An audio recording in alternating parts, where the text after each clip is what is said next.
नमस्कार, मी फराह खान. तुम्ही पाहताय लोकशाही मराठी. आजची स्टोरी ऑफ द डे आपण पाहणार आहोत. अजित पवार यांनी काका शरद पवारांची साथ सोडून सत्तेची कास धरली आणि पाचव्यांदा उपमुख्यमंत्री झाले. ते सध्या भाजपसारख्या देशातील मोठ्या पक्षासोबत युती सरकारमध्ये आहेत. पण यंदाच्या लोकसभा निवडणुकीमध्ये त्यांचा भूतकाळ त्यांचाच पिच्छा सोडत नसल्याचं दिसतंय. एकीकडे भाजपसोबत अजितदादांचे संबंध फार काही चांगले राहिलेले नाहीत. त्यांनी विरोधाचा सूर आळवला, तर दुसरीकडे शिंदेंच्या शिवसेनेमधील विजय शिवतारे यांनी अजित पवारांविरोधात शड्डू ठोकलाय. त्यामुळे अजित पवारांना बारामती लोकसभा मतदारसंघातील भूतकाळात केलेल्या राजकारणामुळे आता त्यांच्या सहकारी पक्षातील नेत्यांकडून कडवट आव्हान मिळताना दिसतंय. अशात अजित पवार कसं करणार लोकसभेचं मॅनेजमेंट, कशा पुसणार भूतकाळातील राजकारणाच्या खुणा, याचा वेध घेऊयात आजच्या स्टोरी ऑफ द डे मधून.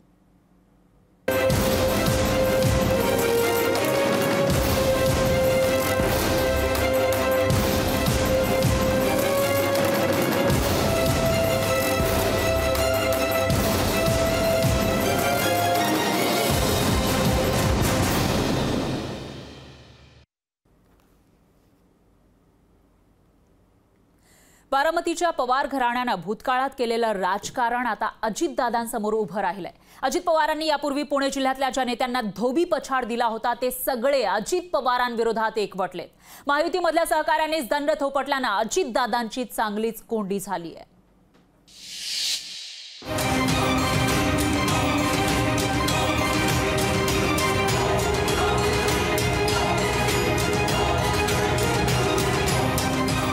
साहेब 100% मुख्यमंत्री झाले असते. सोनिया गांधींनी इथे डिक्लेअर केलेलं होतं. विधानसभेच्या अध्यक्षपदाच्या बाबतीत अजित पवारांनी सगळा खो घातला. अजित पवारांचा भूतकाळ आता विरोधकांच्या रूपानं त्यांच्याच विरोधात उभा राहिलाय की काय अशी स्थिती आहे. अजित पवारांकडे त्यांचा भूतकाळच राजकीय हिशोब मागत असल्याची परिस्थिती आहे. पुणे जिल्ह्यात केलेल्या राजकारणाच्या विरोधात त्यांचेच महायुतीतले सहकारी आता आवाज उठवू लागलेत. विजय शिवतारेंनी अनंतराव थोपटेंची भेट घेतल्यानंतर त्याची आठवण करून दिली. 1999 साली अनंतरावांकडे मुख्यमंत्री पदाची संधी चालून आली होती. ती संधी कुणी घालवली असा सवाल शिवतारेंनी विचारला. 1999ला साहेब 100% मुख्यमंत्री झाले असते. सोनिया गांधींनी इथे डिक्लेअर केलेलं होतं भोरच्या सभेमध्ये की पुढचे आमचे मुख्यमंत्री हे अनंतराव थोपटे असतील. आणि मग त्यावेळेस या भोरच्या सुपुत्राला कोणी अडवलं, कोणी अडचणी केल्या, ते सर्व शिवत अख्ख्या महाराष्ट्राला माहिती. संग्राम थोपटेंना काँग्रेस प्रदेशाध्यक्ष आणि विधानसभा अध्यक्षपदाची संधी चालून आली होती. संग्राम थोपटेंचा प्रोटोकॉल मोठा होईल, त्यामुळे संग्राम थोपटेंच्या अध्यक्षपदाची वाट अजित पवारांनी अडवल्याचा आरोप शिवतारेंनी केला. संग्राम थोपटे पहिल्यांदा महाविकास आघाडीत मंत्री झाले असते, त्यांना अडवलं गेलं. नंतर प्रदेशाध्यक्षाचं मला माहीत नाही, पण विधानसभेच्या अध्यक्षपदाच्या बाबतीत लेखी स्वरूपात काँग्रेसने कळवलं होतं. संपूर्णपणे तशी तयारी होती, परंतु अजित पवारांनी सगळा खो घातला. शिवतारेंनी त्यांच्या स्वतःवर झालेल्या अन्यायाचाही पुन्हा पाढा वाचून दाखवला. पवार घराण्यानं बारामती लोकसभा मतदारसंघातील 2 पिढ्यांचं नुकसान केल्याचा आरोपही शिवतारेंनी केला. कोणीच आता या मानसिकतेत नाही. सगळ्या मतदारसंघातले लोक 40 वर्ष झालेला अन्याय सहन करण्याच्या मानसिकतेत नाहीये. आणि आम्ही पवारांनाच का मतं द्यायची 40 वर्ष. अजित पवारांनी शरद पवारांची साथ सोडली आहे. मुलगा पार्थ पवारांचं पॉलिटिकल लॉन्चिंग यापूर्वीच फसलंय. आता सुनेत्रा पवारांच्या पॉलिटिकल लॉन्चिंग वेळी अजित पवारांनी भूतकाळात केलेलं राजकारण त्यांच्या समोर उभं राहिलंय. महायुतीतल्या नेत्यांनी अजित पवारांच्या विरोधकाची भूमिका चोख बजावली आहे. यामुळे सुप्रिया सुळेंसाठी सामना थोडा सोपा झालाय. अमोल धर्माधिकारी, लोकशाही मराठी, पुणे.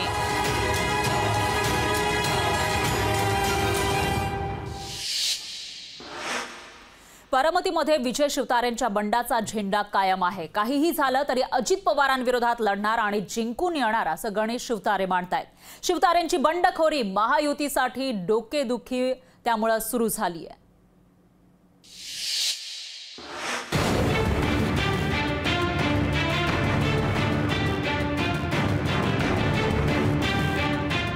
अजित पवारांविरोधात विजय शिवतारेंनी फांदी तुटो की पारंबी अशी थेट संघर्षाची भूमिका घेतली आहे। काहीही झालं तरी सुनेत्रा पवारांविरोधात निवडणूक लढण्याची भूमिका विजय शिवतारेंची आहे।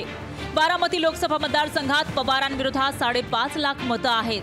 पवार घराण्यात 2 उमेदवार असल्यानं त्यांच्याकडे असलेल्या 6 लाख मतांमध्ये विभाजन होईल, पण विरोधातील 5.5 लाख मतं आपल्यालाच मिळतील असं गणित विजय शिवतारेंनी मांडलंय। 5,80,000 विरोधी मतदार पवारांचे आहेत, त्यांना संधी मिळाली पाहिजे ना। सुप्रियाताई आणि सुनेत्राताई दोघांचं मत आहे, आम्ही दोघांनाही मतदान करू इच्छित नाही, मग त्यांना संधी तर मिळाली पाहिजे।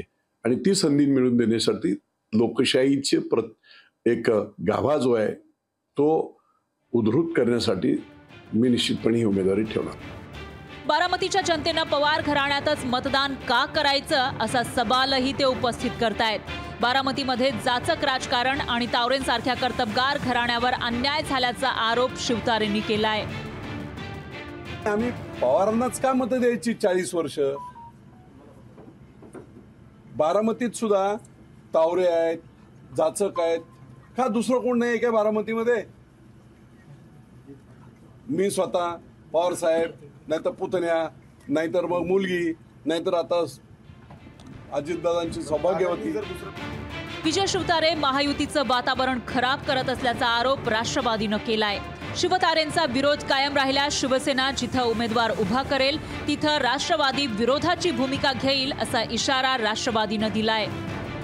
माजी राज्यमंत्री विजय शिवतारे यांची समजूत काढून देखील विजय शिवतारे हे सातत्याने माननीय अजितदादा पवार त्याचप्रमाणे राष्ट्रवादीचं शक्तीस्थळ असलेलं बारामती लोकसभा मतदारसंघामध्ये सातत्याने फिरून महायुतीचं वातावरण खराब करण्याचं काम करत आहे।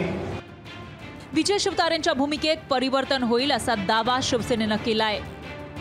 या बाबतीमध्ये अजून कुठेही फॉर्म भरायची प्रक्रियाही सुरू झालेली नाही आहे। त्याच्यामुळं जे टप्पे आहेत, ज्या जागा राहिलेल्या आहेत त्या जागांची निवडणूक पुढच्या टप्प्यांमध्ये आहे। हे योग्य वेळी निर्णय होतील, कुठेही वाद राहणार नाही, त्याची दक्षता महायुतीतले सगळे पदाधिकारी घेतील आणि जे काही गैरसमज आहेत ते लवकरात लवकर दूर केले जातील। विजय शिवतारेंनी काहीही करून निवडणूक लढायची आहे हे ठरवलंय। त्यामुळे यावेळी बारामतीचं निवडणुकीचं गणित अजित पवारांना कठीण जाणार हे जवळपास अधोरेखित झालंय। अमोल धर्माधिकारीसह ब्युरो रिपोर्ट, लोकशाही मराठी, पुणे। लोकसभा निवडणुकीत बारामती लोकसभा मतदारसंघावरून सध्या हाय व्होल्टेज ड्रामा पाहायला मिळतोय। बारामतीमधला महायुतीचा हा गुंता सोडवण्यासाठी आता भाजपनंच मैदानात उतरण्याचा निर्णय घेतलाय।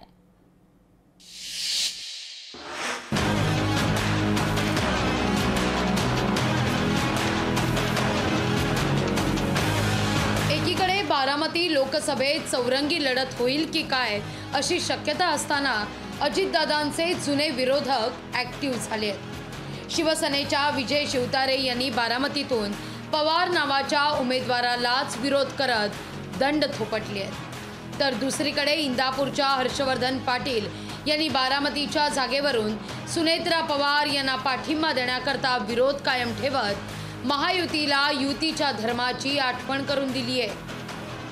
आज माजी मंत्री आणि भाजपचे नेते हर्षवर्धन पाटील आणि त्यांच्या कन्या अंकिता पाटील ठाकरे यांनी उपमुख्यमंत्री देवेंद्र फडणवीस यांची सागर बंगल्यावर भेट घेत आपल्या नाराजीला वाट मोकळी करून दिली आहे। या सगळ्या प्रश्नांची दखल घेऊन योग्य तो मार्ग आमचे हे वरिष्ठ दोन्ही नेते काढतील, आमचा पक्ष काढेल, या पद्धतीची चर्चा झाली। चर्चा सकारात्मक झाली। महायुतीचं सरकार आहे, महायुतीचं सरकार आहे म्हणल्यानंतर महायुतीचं वातावरण पण निर्माण झालं पाहिजे आणि ही सगळ्याची जबाबदारी आहे आणि म्हणून मला असं वाटतं की ही जबाबदारी प्रत्येकानेच पाळली पाहिजे। या भेटीत लोकसभेत सहकार्याच्या बदल्यात विधानसभेची जागा हे डील झालं का या पत्रकारांच्या प्रश्नावर मात्र हर्षवर्धन पाटलांनी सावध प्रतिक्रिया दिली आहे। आज लोकसभेची चर्चा आहे, विधानसभेच्या जागेच्या संदर्भातली चर्चा आज आमच्या बैठकीमध्ये झालेली नाही। पण असं जरी असलं तरी राजकारणात जे दिसतं त्याच्या अगदी उलट घडताना आजवर दिसलंय आणि असं झाल्यास इंदापुरात दादांच्या दत्ता मामांना याची विधानसभा निवडणुकीत चांगलीच किंमत मोजावी लागू शकते। दरम्यान बारामती असो वा म्हाडा, महायुती मजबूत करून मोदींना पंतप्रधान करणं हेच लक्ष्य असल्याचं म्हणत फडणवीसांनी पक्षांतर्गत नाराजीची धारच बोथट करण्याचा प्रयत्न केलाय. म्हाडा असेल किंवा बारामती असेल, सगळ्यांचं लक्ष एक आहे, महायुतीला मजबूत करणं, मोदीजींना प्रधानमंत्री बनवणं. त्यामुळे काही थोडे बहुत डिफरन्सेस असतील तर ते दूर झाले पाहिजेत.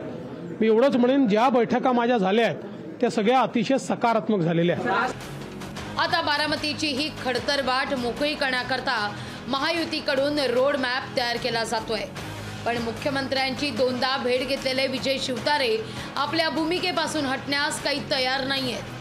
दुसरीकडे हर्षवर्धन पाटीलही बारामतीच्या जागेसंदर्भातल्या सहकार्यावर सस्पेन्स कायम ठेवून आहेत. त्यामुळे बारामतीत दिवसागणिक गुंता वाढतानाच दिसतोय. स्वप्नील जाधव, लोकशाही मराठी, मुंबई.